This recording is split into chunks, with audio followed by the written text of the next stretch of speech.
નમસ્કાર દર્શક મિત્રો, આપણે નિહાળીશું સિટી લાઈન ન્યૂઝ ચેનલમાં આજના મુખ્ય સમાચારો. કરોડોનું કૌભાંડ, ખંડપીઠ સામે રજૂઆત, કોંગ્રેસ દ્વારા રજૂઆત, આશાપુરા ચોકડી પર અકસ્માત, ગોંડલમાં નવી મહિલા કોલેજનો પ્રારંભ, ભોજાણી ગ્રુપ દ્વારા શોરૂમનું ઉદ્ઘાટન. કરોડોનું કૌભાંડ, રાજકોટ સહિત દેશભરમાં ભારતીય જનતા પાર્ટી દ્વારા બેફામ ભ્રષ્ટાચાર કરવામાં આવી રહ્યો છે. સરકારી કચેરીઓમાં વિવિધ બેરોજગારીલક્ષી યોજનાઓ કરી તેમાં મોટા પ્રમાણમાં સરકારી નાણાંની ઉચાપત કરવામાં આવી રહી છે હોવાની ફરિયાદ મોરબી નગરપાલિકા પ્રમુખ સામે કરવામાં આવી છે. મોરબી નગરપાલિકા પ્રમુખ દ્વારા કરવામાં આવેલા કરોડો રૂપિયાના ભ્રષ્ટાચાર અંગે પત્રકાર પરિષદ યોજવામાં આવી હતી, જેમાં મોરબીના કોંગ્રેસ જિલ્લાના પ્રભારી મહેશ રાજપૂતે જણાવ્યું હતું કે છેલ્લા 5 વર્ષથી મોરબી નગરપાલિકામાં ભાજપનું શાસન છે. નગરપાલિકાના પ્રમુખ લલિતભાઈ કામરિયાએ મૃત સફાઈ કામદારોની હાજરી દર્શાવી ખોટી અરજીઓથી મોરબી નગરપાલિકામાં રૂપિયા 2 કરોડથી વધારે રકમની ઉચાપત કરી છે. આ અંગે વિરોધ પક્ષના નેતા ધીરુભાઈ દ્વારા ગુજરાત મ્યુનિસિપલ એક્ટ 1963 વિવિધ કલમો અને અન્વયે નાણાંની ઉચાપત કરવા બદલ ફોજદારી રાહે કાર્યવાહી કરવા નામદાર હાઈકોર્ટમાં સ્પેશિયલ સિવિલ એપ્લિકેશન દાખલ કરી છે.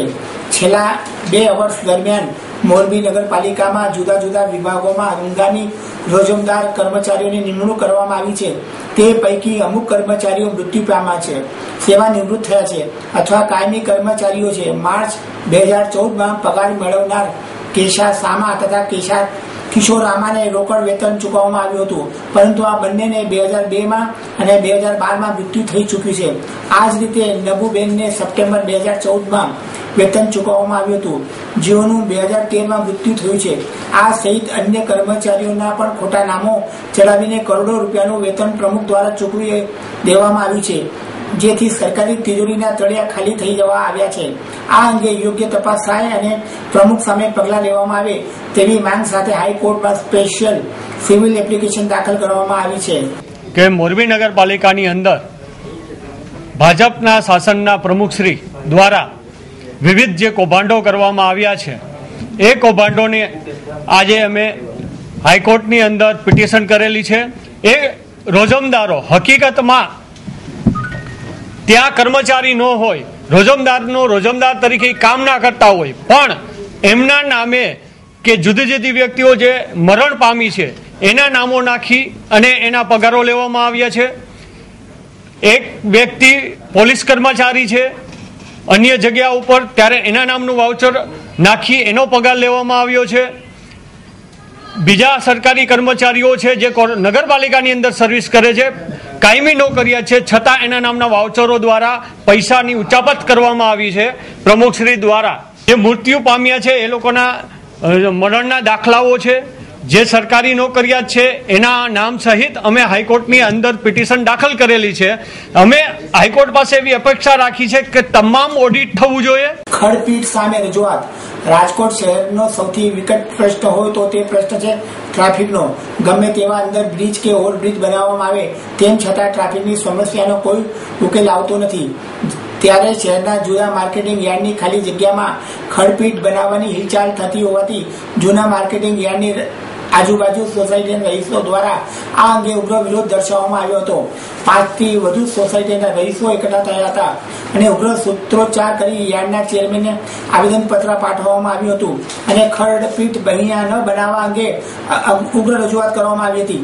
શહેરના સામા કાંઠે આવેલા માર્કેટિંગ યાર્ડનું મોરબી હાઈવે ઉપર નવા માર્કેટિંગ યાર્ડમાં સ્થળાંતર થયા બાદ આ માર્કેટિંગ યાર્ડની વિશાળ જગ્યા ખાલી કરી તેમાં લીલું ઘાસ લઈને વેચાણ અર્થે આવતા ખેડૂતો માટે ખંડપીઠ બનાવવામાં આવે તેવી તંત્ર દ્વારા હિલચાલ રહી હોવાથી આજુબાજુના રહીશો દ્વારા જો ખંડપીઠ બનશે તો ટ્રાફિકનો પ્રશ્ન વિકટ બનશે. તેથી આજે રહીશો દ્વારા રસ્તા ઉપર ઉતરી જઈને આ અંગે વિરોધ દર્શાવ્યો હતો અને આ જૂના માર્કેટિંગ યાર્ડમાં કોઈ પણ ભોગે ખંડપીઠ બનાવવા ન આવે તે અંગે યાર્ડના ચેરમેનને આવેદનપત્ર પાઠવી ઉગ્ર રજૂઆત કરી હતી.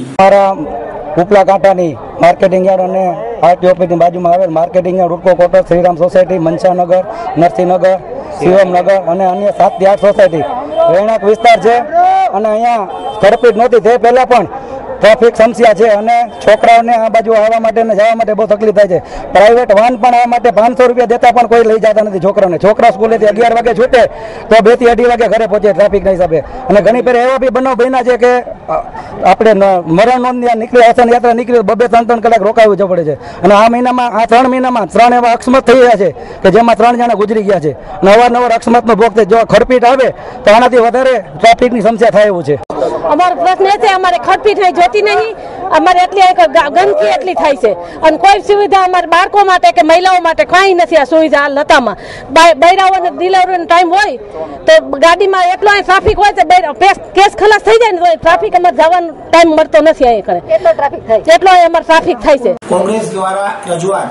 રાજકોટ મહાનગરપાલિકા દ્વારા રૈયા ધાર વિસ્તારમાં આકાર લઈ રહેલ પીપીપી અંતર્ગતની આવાસ યોજનાનું ખાતમુહૂર્ત કરવામાં આવેલા મંત્રી શ્રી નીતિનભાઈ પટેલનો કોંગ્રેસ દ્વારા કાળા બાવટા ફરકાવીને વિરોધ દર્શાવવામાં આવ્યો હતો.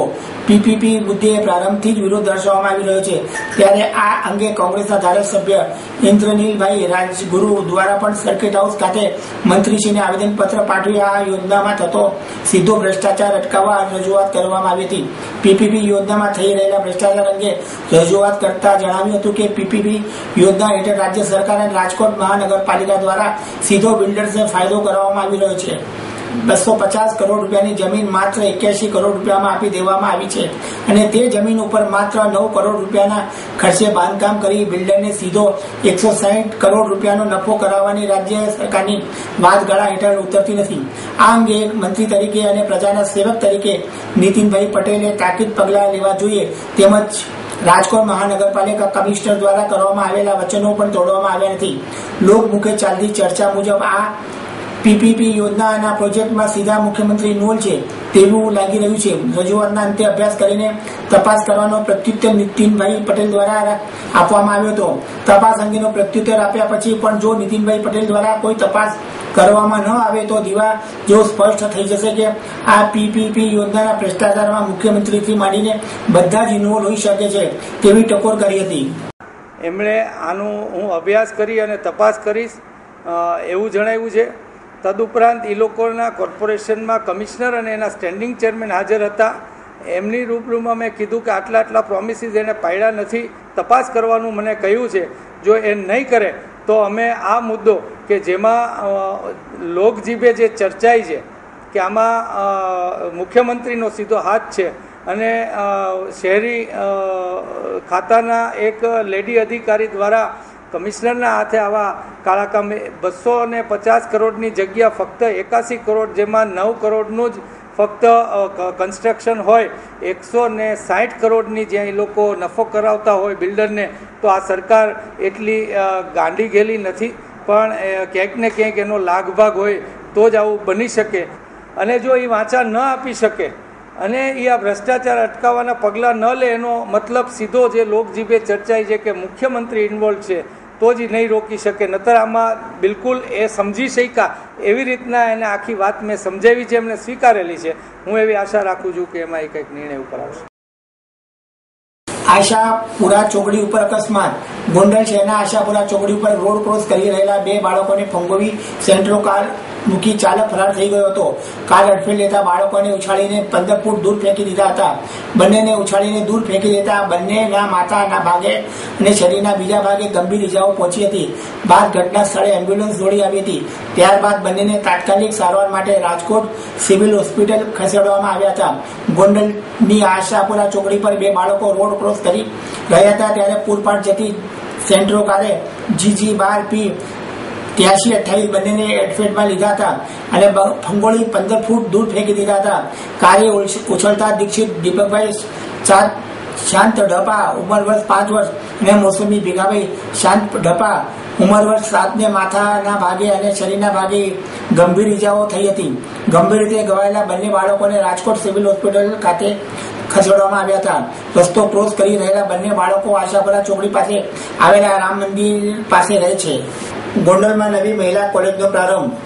ગુજરાતમાં સૌપ્રથમ ફરજિયાત કન્યા કેળવણી દ્વારા શિક્ષણનું ઉત્તેજન આપવા આપનાર સર ભગતસિંહજીનું મૂક્યું ઉચેરું રાજ્ય એટલે ગોંડલ. ગોંડલમાં શિક્ષણ, સાહિત્ય, કલા જેવા દરેક ક્ષેત્રમાં ગોંડલ હર હંમેશા આગળ રહ્યું છે. આજરોજ ગોંડલના ગુદાળા રોડ પર આવેલ લેવા પટેલ કન્યા છાત્રાલય દ્વારા શ્રીમતી ઉજ્જીબેન લવજીભાઈ ધડુક મહિલા કોલેજનો પ્રારંભ કરવામાં આવ્યો હતો. કન્યા છાત્રાલયના પ્રમુખ વિઠ્ઠલભાઈ ધડુક જણાવ્યું હતું કે ગોંડલમાં છેલ્લા 10 વર્ષથી એક સારી મહિલા કોલેજની જરૂરિયાત હતી અને તેને ધ્યાનમાં રાખીને આજે આ મહિલા કોલેજનો પ્રારંભ કરવામાં આવ્યો હતો. આજે ગોંડલમાં ULD મહિલા કોલેજની શરૂઆત થતા ગોંડલ તેમજ આસપાસના ગ્રામ વિસ્તારોની દીકરીઓ માટે સારી વાત છે. આ તકે ગોંડલના ઉદ્યોગપતિ રમેશભાઈ ધડુક, ધનસુખભાઈ નંદાણીયા, રવજીભાઈ, લક્ષ્મણભાઈ પટેલ, રાજજીભાઈ વાલાણા, જગદીશભાઈ કાછડિયા તેમજ ગોંડલની મહિલા કોલેજ અને MV પારે આર્ટ્સ કોલેજના પ્રિન્સિપાલ તેમજ અધ્યાપકો અને લેવા પટેલ સમાજના આગેવાનો હાજર રહ્યા હતા. લેવા પટેલ સમાજની સંસ્થા દ્વારા મહિલા કોલેજ ULD મહિલા કોલેજનું ઓપનિંગ સેરેમનીનો કાર્યક્રમ રાખવામાં આવેલો હતો. સમાજના શ્રેષ્ઠીઓ, સમાજના આગેવાનો અને સંસ્થાની અંદર મદદ કરનાર દરેક લોકોની હાજરીમાં ગોંડલ તાલુકાની જે જરૂરિયાત હતી એને ધ્યાનમાં રાખી અને એક મહિલા કોલેજ શરૂ કરવામાં અમે આજે સફળ થયા છીએ અને એવું શિક્ષણ આપવા માગીએ કે ખરેખર જે ભણી ગણી અને એના પાયા ઉપર ઊભા રહી શકે એવી રીતે અહીંયા અમે શિક્ષણ આપવાની વ્યવસ્થા કરી છે. આવતા દિવસોમાં હજી પણ ઘણી એવી કોલેજો શરૂ કરશું કે જે ભવિષ્યની અંદર ઇન્ટરનેશનલ લેવલે આ સંસ્થામાંથી કોઈ દીકરીઓ ભણીને બહાર જાય તો એને એના પોતાના પગ ઉપર ઊભું રહી શકાય એવી શિક્ષણ પ્રણાલી અમે શરૂ કરી રહીએ છીએ. અમને ગૌરવ છે કે આ સંસ્થાની અંદર આવી બધી સરસ સુવિધા સાથેની વ્યવસ્થા છે અને અમે એને ફૂલફિલ કરવા માટે અમારા તરફથી દરેક પ્રકારના પૂરા પ્રયાસ કરશું. ગોંડલ શહેરનો તાલુકાના ગામડાઓ, ગોંડલ શહેરનો વિસ્તાર, વ્યાપ વગેરે સ્થિતિ જોતા ગોંડલને ઘણા લાંબા સમયથી, આજથી 10 વર્ષ પહેલાંથી એક વધારાની સારી કોલેજની જરૂરિયાત હતી અને એમાં ખાસ કરીને કન્યા કેળવણી માટે એક સરસ મહિલા કોલેજ હોય એવી પણ જરૂરિયાત હતી. આજે અહીંયા બહુ જ સારી વાત છે કે ULD મહિલા કોલેજ ચાલુ થઈ છે. તે ખરેખર ગોંડલ શહેર અને ગામડાઓના દીકરીઓ માટે સદભાગ્યની વાત છે કે એક સારી સંસ્થા ચાલુ થઈ રહી છે. મને આશા છે કે આ સંસ્થા ભવિષ્યમાં બહુ જ મોટું વટવૃક્ષ બનશે અને દીકરીઓ માટે આશીર્વાદરૂપ બનશે. ભોજાણી ગ્રુપ દ્વારા શોરૂમનું ઉદ્ઘાટન. ગોંડલ ભોજાણી ગ્રુપ દ્વારા રાજકોટમાં હિમાલય રેફ્રિજરેશન નામનું AC ફ્રીજ વોશિંગ મશીનના પાર્ટ્સનો શોરૂમ ગોંડલ રામજી મંદિરના 1008 મહામંડલેશ્વર શ્રી હરિચરણદાસ મહારાજના વરદ હસ્તે ખુલ્લો મૂકવામાં આવ્યો હતો. ઉપરોક્ત ઉદ્ઘાટનમાં ગોંડલ, રાજકોટના ડોક્ટર, વકીલો, વેપારીઓ, પૂર્વ કેન્દ્રીય પ્રધાન ડોક્ટર વલ્લભભાઈ કથરિયા, પૂર્વ સાંસદો રામજીભાઈ માવાણી તથા રમાબેન માવાણી તેમજ શ્રી હરિભાઈ પટેલ, પૂર્વ સાંસદ, અમદાવાદના ડોક્ટર વસંતભાઈ કારિયા, લોહાણા અગ્રણીઓ શુભેચ્છાઓની ખૂબ જ બહોળી સંખ્યામાં ઉપસ્થિત રહ્યા હતા. આપ નિહાળતા રહો સિટી લાઈવ ન્યૂઝ ચેનલ. આ હતા આજના મુખ્ય સમાચારો.